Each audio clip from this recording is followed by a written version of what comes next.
So today we've got 3 bows we would like to show you, and then you're going to share with us how you feel about each of these bows. And then before we begin, perhaps you might share with us, how many bows should a musician have? Should a violinist have? It's always a tricky question.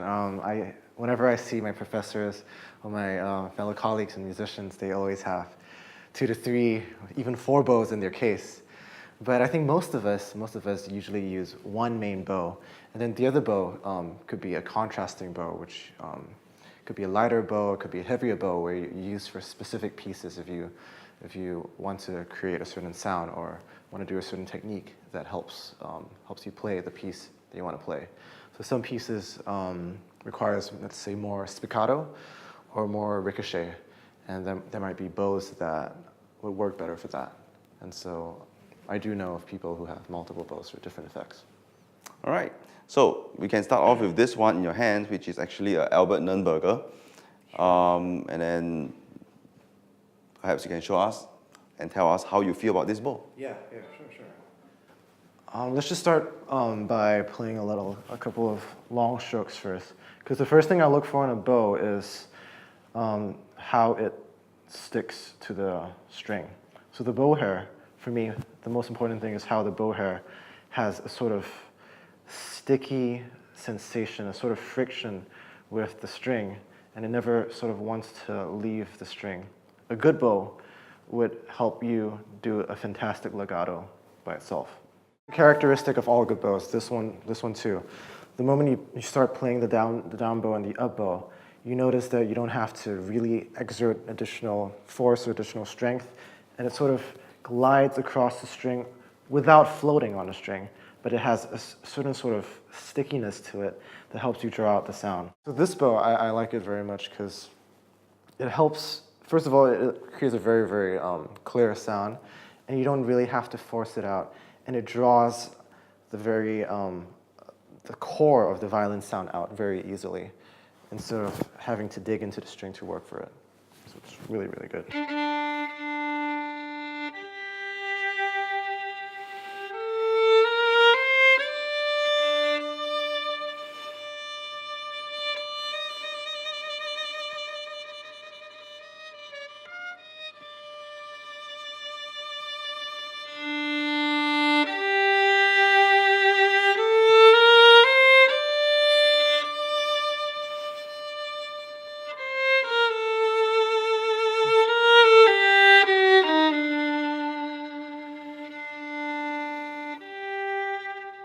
I do feel that this bow, the bounce is, for me, not as great as this legato, because the legato is really, really easy to do, and it's really graceful and smooth. The spiccato, I do feel, for me, it's a little too bouncy, because once we start using a bit of our wrist, it gets really excited. For some people, it's great. I'm used to having a slower reaction for spiccato. This one bounces almost too easily for my taste. So, but for every player is a little different. Okay, let's try another one.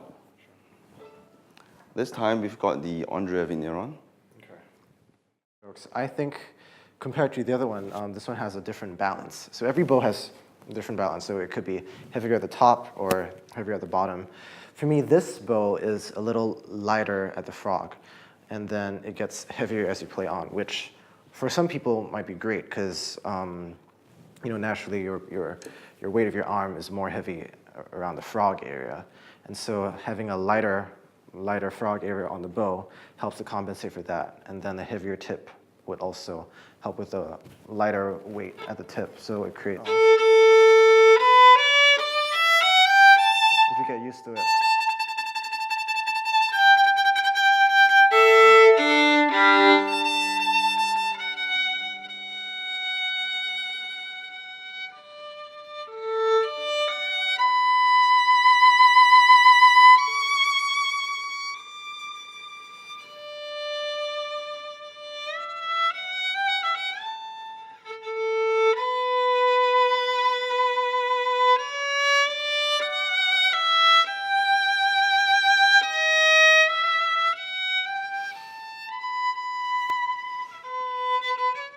It's definitely very good because we also have the stickiness quality that we're looking for, where the bow never wants to leave the string. And for balance-wise, actually, I think I could get used to something like that, which is really, really comfortable to play. But at first playing, I still am not entirely used to it yet. Balance-wise, I think this bounce is even nicer than the other one.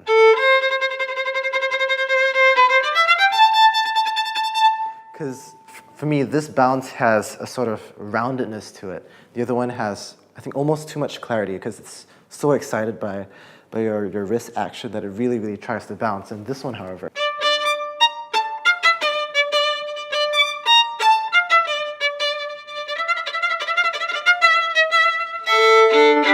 yeah, because for me, this bounce has a rounded quality which is much more graceful in my opinion.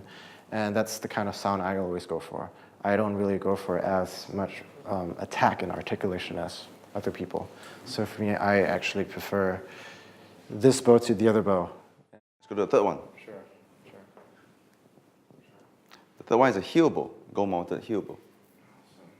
Well, you seldom get to play on bows with gold in it. It's always pretty exciting.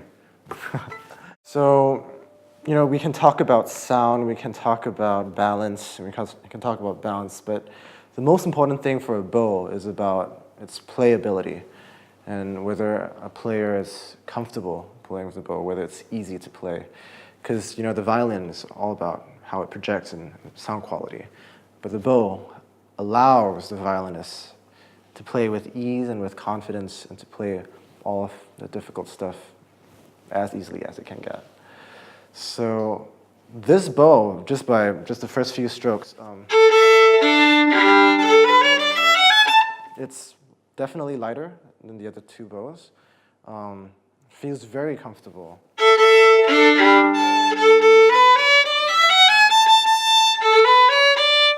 And already by just playing it for 1 minute, I do feel more comfortable playing it because it reacts very well to whatever emotions you put into it.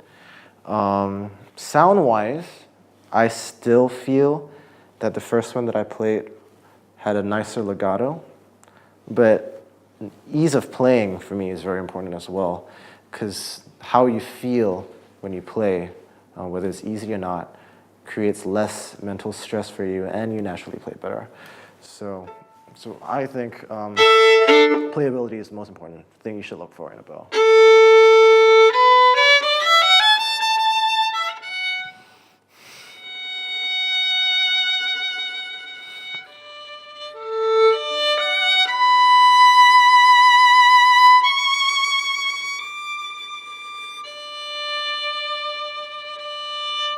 Yeah.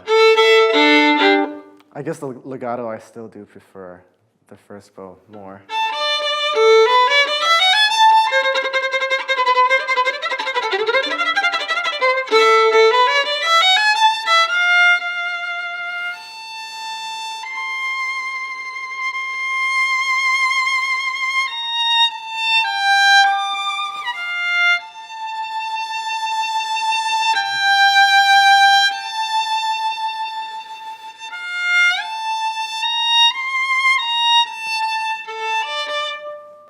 So, having played 3 bows, right, Jun Hong? Mm-hmm.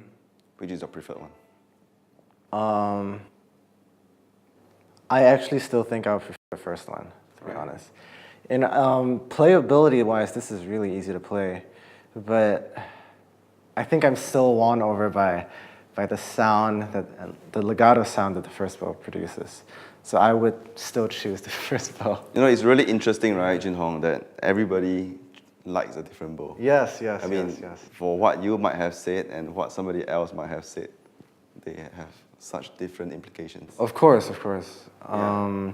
I think the general character of the bow does not change, but the way you perceive the bow changes for different players. You know, it could be like a beautiful girl. You know, the girl itself doesn't change, but how the people who perceive them. Differs. Exactly, and that matters most. So it's about the chemistry you create with each bow. Yeah. Fantastic. Okay. Thank you, Jun Hong. Thank you.